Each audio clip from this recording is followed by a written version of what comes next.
બોટાદ શહેરના ગઢડા રોડ પર આવેલ માધવ પાર્ક વિસ્તારમાં પીવાના પાણીની સમસ્યા સર્જાઈ। છેલ્લા 2 માસથી પીવાનું પાણી ન આવતા રહીશો મુશ્કેલીમાં મુકાયા છે।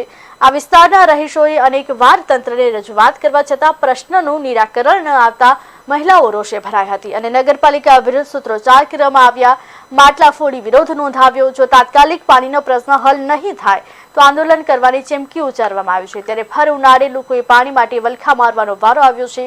મહિલાઓ દ્વારા માટલા ફોડી અને વિરોધ કરવામાં આવ્યો છે। ભર ઉનાળે બોટાદ શહેરના ગઢડા રોડ પર આવેલા માધવ પાર્ક વિસ્તારમાં પીવાના પાણીની સમસ્યા સર્જાય છે।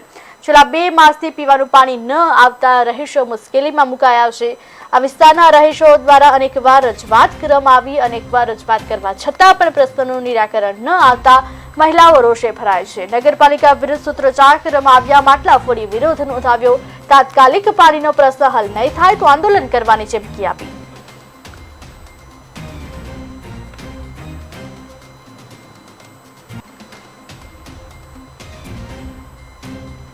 મિનિમમ 2 મહિનાથી રેગ્યુલર પાણી નથી આવતું।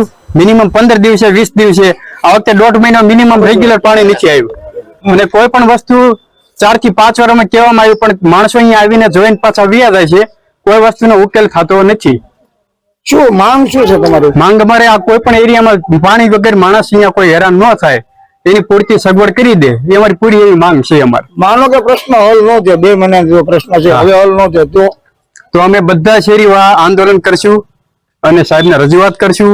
ત્યાંથી રજૂઆત ન થાય તો અમે ઉપર રજૂઆત કરશું અને પાણીની માંગ મારે પૂરી થાય એવી કોશિશ કરશું। અમારે 10 દિવસે 15 દિવસે પાણીનું કોઈ નક્કી નથી ક્યારે આવવું એમ। અમે અત્યારે ટાંકા નખાવી છીએ। અમારે ટાંકા મોળા પાણીના 400 રૂપિયા લે છે, મીઠા પાણીના 600 રૂપિયા લે છે। એટલે અમારે પાણીની માંગ છે, અમને પાણી પહોંચાડો એ અમારી